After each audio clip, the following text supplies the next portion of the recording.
Hello friends, पिछले videos में हमने वाइटल साइन का टेम्परेचर, ब्लड प्रेशर और रेस्पिरेशन देखा।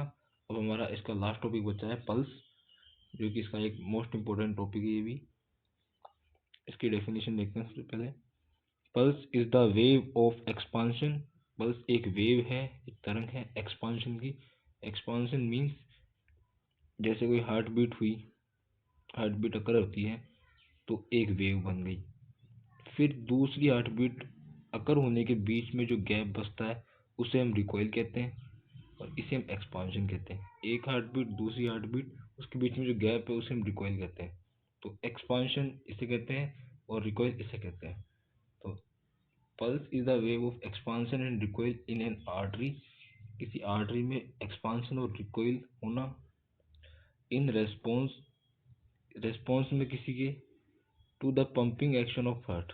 पंपिंग एक्शन मतलब हार्ट पंप कर रहा है तो उसके एक्शन में एक आर्टरी के अंदर एक्सपांशन और रिकॉइल होना ही पल्स कहलाता है। अब इसके अंदर कॉमन साइट्स हैं कुछ, कि कहाँ कहाँ से हम पल्स ले सकते हैं। इसकी फर्स्ट साइट आती है रेडियल आर्टरी, जो हमारे हैंड में, रिस्ट में प्रेजेंट होती है, हैंड के अंदर इन फ्रंट ऑफ रिस्ट। सबसे ज़्यादा ये यूज़ की जाती है। फिर temporal, over the temporal bone, temporal bone के ऊपर प्रेजेंट होती है आर्टरी, वहाँ से हम पल्स लेते हैं टेम्पोरल आर्टरी के through. Carotid artery at the side of neck, neck के साइड के अंदर जो पल्स लेते हैं वो होती है टेम्पोरल कैरोटिड आर्टरी। और फोर्थ आती है brachial artery in the cubital fossa और अबो एल्बो, एल्बो से ऊपर या फिर क्यूबाइटल फोसा के अंदर जो हम पल्स लेते हैं वो ब्रेकियल आर्टरी से लेते हैं। और फिफ्थ आती है फीमोरल आर्टरी इन ग्रोइन एरिया, हमारे जेनाइटल एरिया से जो हम लेते हैं पल्स उसे हम फीमोरल आर्टरी कहते हैं।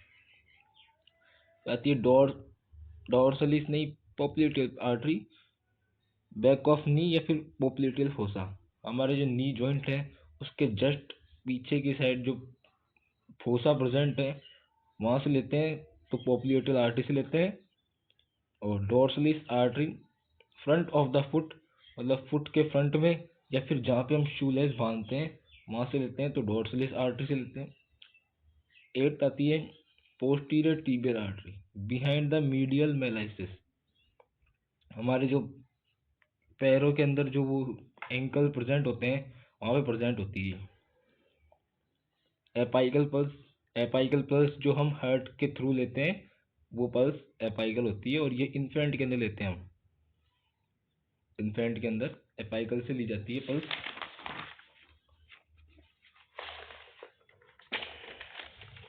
इसके अंदर कैरेक्टरिस्टिक्स देखते हैं इसके। कैरेक्टरिस्टिक्स में रेस्पिरेशन की तरह इसमें भी रेट और रिदम है, और एक वॉल्यूम और टेंशन इसमें अलग ऐड किया गया है। बाकी रेट और रिदम तो रेस्पिरेशन में भी देखा था। तो सबसे पहले इसकी रेट देखते हैं कि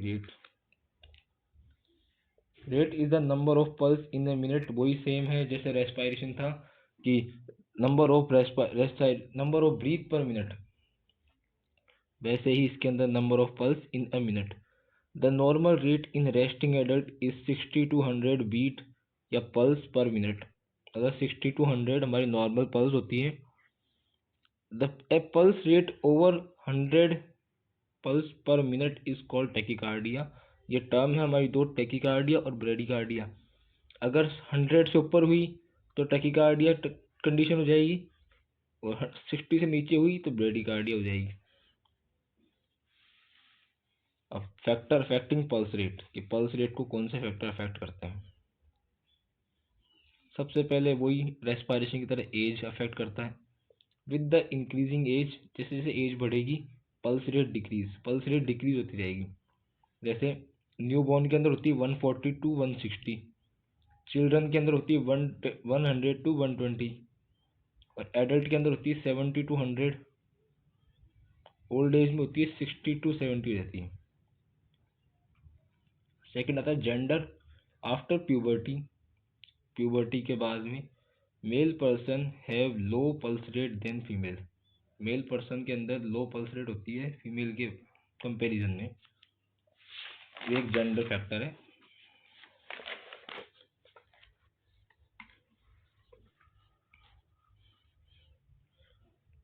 थर्ड फैक्टर आता है एक्सरसाइज, कि इंक्रीज मसल एक्टिविटी कोज इंक्रीज पल्स रेट। अगर हमारी इंक्रीज रहेगी मसल्स एक्टिविटी, मतलब हम एक्सरसाइज करेंगे, तो हमारी पल्स रेट भी इंक्रीज होगी। इमोशन फोर्थ है, emotion also affect the pulse rate. Emotion जैसे हमारा एंगर हो गया, हैप्पीनेस हो गई, तो ये जो इमोशंस है वो भी हमारी पल्स रेट को अफेक्ट करते हैं।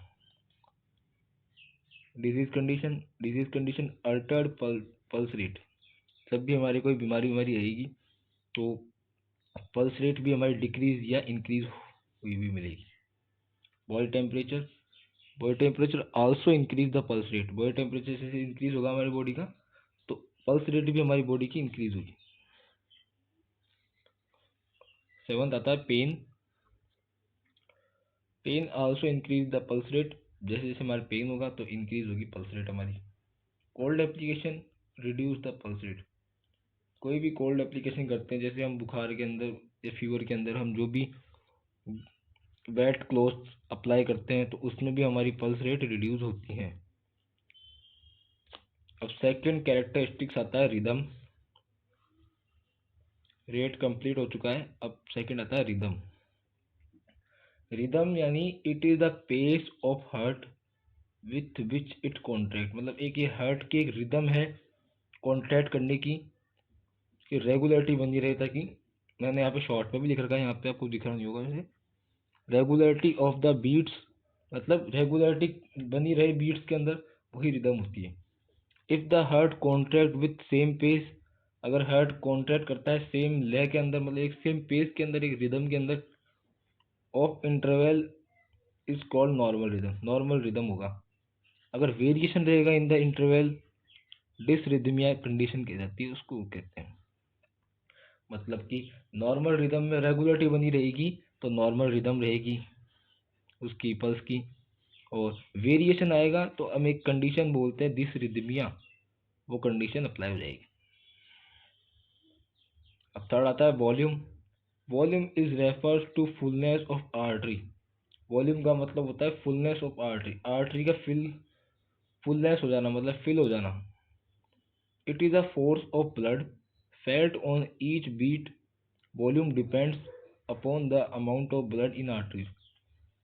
मतलब वॉल्यूम का मतलब है कि जो एक बार कॉन्ट्रैक्ट करने पर जो हार्ट ब्लड सेंड कर रहा है उसके अंदर, आर्टरीज के अंदर, तो उसके अंदर जो प्रेशर बन रहा है, वो प्रेशर भी वॉल्यूम, मतलब वॉल्यूम डिपेंड्स करती है ईच बीट पर, कि आपकी बीट की कॉन्ट्रैक्ट करने की कैपेसिटी कितनी है, उस हिसाब से तो अमाउंट ऑफ ब्लड आर्टरीज में बहेगा। इसलिए volume refers fullness of artery, मतलब आर्टरी का फुलनेस होना, कि भाई कितनी आर्टरी फुल है कितनी नहीं है। फिर आता है फोर्थ टेंशन। इसका लास्ट कैरेक्टरिस्टिक्स है कि टेंशन मीन्स एक्सपांडिबिलिटी या फिर कॉन्ट्रैक्टिबिलिटी ऑफ आर्टीरियल वॉल। मतलब कि जैसे normal artery is straight smooth and soft, but older people tortuous artery because of loss of elasticity. तो टेंशन मतलब कॉन्ट्रैक्टिबिलिटी ऑफ आर्टीरियल वॉल, मतलब कि आपकी आर्टरीज की कॉन्ट्रैक्टिबिलिटी कितनी है। जैसे आपके नॉर्मली आर्टरी है, इसके अंदर ब्लड आ रहा है, तो ये जब हार्ट कॉन्ट्रैक्ट करेगा, ये हार्ट मान ली, ये हार्ट कॉन्ट्रैक्ट करेगा, तो उसके बाद में इस आर्टरी पे प्रेशर पड़ेगा, तो ये इलास्टिकनेस के होने के कारण ये थोड़ी इसकी साइज बड़ी हो जाएगी। पर ओल्डर पीपल के अंदर क्या है, ये इलास्टिसिटी खत्म हो जाती है, तो उनकी आर्टरीज में इलास्टिकनेस देखने के लिए नहीं मिलती, इसीलिए वो कॉन्ट्रैक्ट नहीं हो पाती। तो इसका टेंशन का मतलब यही है कि टेंशन मीन्स एक्सपांडिबिलिटी, एक्सपांडिबिलिटी यानी बढ़ना, मतलब आर्टरीज का बढ़ना हो रहा था ना पहले, तो इलास्टिसिटी होने के कारण, और कॉन्ट्रैक्टिबिलिटी या फिर कॉन्ट्रैक्ट होना ऑफ आर्टीरियल वॉल, आर्टरीज की वॉल का। अब इसके अंदर यही है, नॉर्मल आर्टरी स्ट्रेट स्मूथ और सॉफ्ट होती है। नॉर्मल आर्टरी होती है वो स्ट्रेट होती है, स्मूथ होती है और सॉफ्ट होती है। But older people tortures artery during during because of loss of elasticity, elasticity की वजह से उनकी आर्टरीज के अंदर, मतलब इलास्टिसिटी की लॉस हो जाएगी उनके अंदर, तो वो आर्टरीज कॉन्ट्रैक्ट नहीं कर पाएंगी, और ढंग से कॉन्ट्रैक्ट नहीं कर पाएंगी तो पल्स अफेक्ट होती है, कैरेक्टरिस्टिक्स है उसका ये। तो ये इसके अंदर एक टर्म भी यूज़ की जाती है हमारे अंदर, जो एग्जाम्स पूछी जाती है, पल्स डेफिशिट क्या होता है। ये एक टर्म है, इस मतलब ये यूनिट तो ये पल्स तो खत्म हो चुका है, बस इसके अंदर टर्म बचा हुआ है ये कि पल्स डेफिशिट क्या होता है। अब पल्स डेफिशिट का मतलब है कि एपाइकल से जो हम पल्स ले रहे हैं, मैं आपको दिखाई देता हूँ, दो तीन टर्म्स हो रहे हैं जो सेम टू सेम मैं आपको देखिए। पल्स डेफिशिट, एपाइकल पल्स और रेडियल पल्स के बीच में जो डिफरेंस आता है ना, वो पल्स डेफिशिट होता है। जैसे अपाइकल पल्स में 100 आपकी पल्स आ रही थी, ओके, और रेडियल पल्स में आपकी 90 आ रही है, तो इन दोनों का डिफरेंस क्या आ रहा है, 10। ये पल्स डेफिशिट होता है और इनमें डिफरेंस आता ही है। डाइक्रोटिक पल्स, ये भी एक टर्म है। One heart beat but feel to sensation of pulse, मतलब ये एक कंडीशन है जिसके अंदर हार्ट बीट तो एक ही हो रही है पर फील टू होती है। तो इससे क्या है, फिर ये पल्स टेकिंग में दिक्कत आती है कि आप एक को दो गिनोगे फिर वो 1 हो रही है, और आप काउंट 2 करोगे तो फिर ज़्यादा हो जाएंगी, तो उसमें फिर कंडीशन बिगड़ सकती है पेशेंट की। इसलिए अगर हमारा फिजिकल एग्जामिनेशन ही खराब हो जाएगा तो हम क्या प्रॉपर केयर दे पाएंगे, नहीं दे पाएंगे। इसलिए डाइक्रोटिक पल्स भी एक टर्म है, इसके अंदर इंटरमिटेंट पल्स होती है। Beat missed at regular interval, मतलब बीट नॉर्मल बीट चल रही थी 1 2 3 4 5, अब बीच में मिस हो गई, मतलब कुछ देर के लिए बंद हो गई, फिर वापस चालू हो गई, तो ये इंटरवल आ रहा है ना, रेगुलर इंटरवल, फिर मिस हो गई, फिर आ गई, फिर मिस हो गई, ऐसे। तो बीट मिस होती रहती है eight regular interval, regular interval पे बीट मिस होती रहती है, उसे हम इंटरमिटेंट पल्स कहते हैं। और ये कई कई पेशेंटों में बहुत कम देखने को मिलता है ये। और जो हमारी वाइटल साइन यूनिट थी, जो हमने अब पिछले 4 यूनिट डाले अब तक, वो पूरी कंप्लीट हो चुकी है। अगली यूनिट हम कोई इंटरेस्टिंग सी यूनिट देखेंगे, या तो कम्युनिकेशन देखेंगे या फिर कोई दूसरी यूनिट देखेंगे। तब तक के लिए bye bye, thank you for the watching.